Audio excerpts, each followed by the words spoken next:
Hello and welcome to my review of the Orks Megatrakk Scrapjet. It's one of my favourite of the Ork buggy type vehicles in the release of the 6 new ones. This model will set you back £30, it's the same price as all of the others. What we'll do is we'll have a look at the detail of the model, we'll look at the spare parts, of which there is only one, and then we'll go through some size comparisons and finally onto the rules.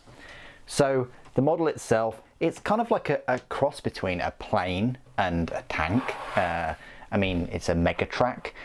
I think Megatrakk is probably a bit of a large word for it, to be honest. I think when I think of something mega, I think something much bigger, like a Mega Gargan or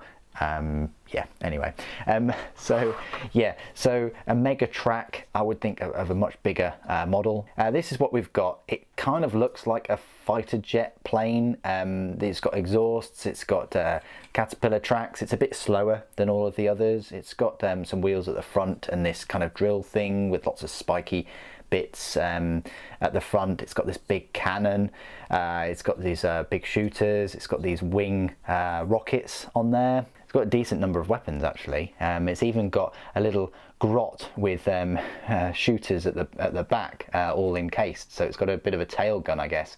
I think it looks really cool. There's lots of detail, like his stick on the outside of the chassis. You've got this belt fed big shooters there. You can opt to have one of the rockets mid launch, yeah, I think it works really well. I like this model.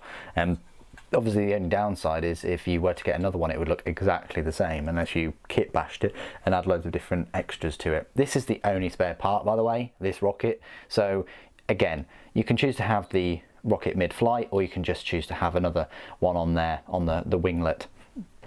Okay, so that's the model itself. A little bit of a look at the detail. Let's go straight on to some size comparisons. So here's a shock jump dragster, which is probably one of the longest of the vehicles, and yeah, it is longer than this, sort of. I mean, the guns there just pip it to the post, but yeah, it's a lot.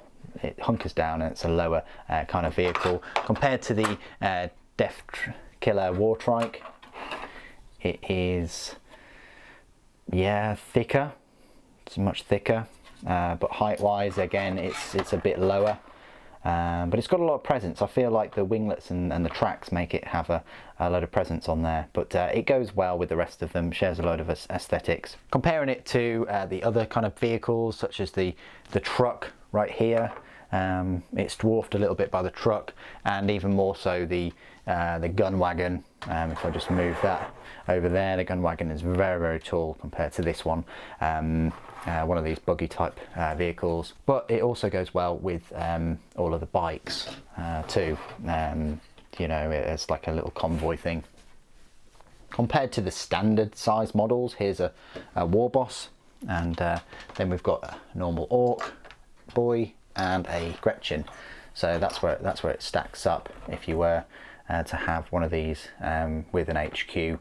It's, you know, it's got a fair bit of presence and a bit of a target on the board as well, I think, just from the size of these things. The last Orky size comparison I'd like to make is just with an Ork Stomper, absolutely huge Behemoth Titan thing, and there you go. It's yeah, dwarfed by one of those, of course. Final size comparison I always like to make is just with the 3 typical Imperial models. So you've got Legacy Space Marine, Sly Marbo, and then you've got Primaris Space Marine there. So yeah, if you've got even a squad of sort of 5 Primaris, they're gonna equal to kind of the bulk of one of these if you were to, you know, charge it in combat, or even lay down some fire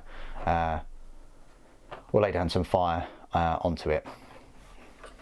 So I hope those size comparisons have helped. We've now turbo boosted into my part of the review, where I'll go through all of the rules for the Scrapjet. Can you believe it's actually a fast attack choice? It is a power points cost of a 5 and a points cost of 90, making it one of the cheapest of these buggies. Its movement speed is 10 inches, weapon skills 4+, ballistic skill 5+, strength 6, toughness 6, 9 wounds, 4 attacks, leadership 6 and a save of 4+. The unit contains 1 Megatrakk Scrapjet. It can include 1 additional Megatrakk Scrapjet for a power rating of +5 or 2 additional Megatrakk Scrapjets for a power rating of +11. Each model is equipped with a rocket cannon, 2 twin big shooters, wing missiles and a nose drill. So it's packing in the weapons department by all means. It's nice that you can get an extra 2, so like all the other buggies you can have 3 in one fast attack choice. The rocket cannon is one of the main reasons why you're going to pick up this model. It's a 24-inch range, so it's an effective range of 34 inches, not the best, but it is assault 2d3, so you can possibly get 6 shots off, and it's strength 8, AP -2 and damage of 3.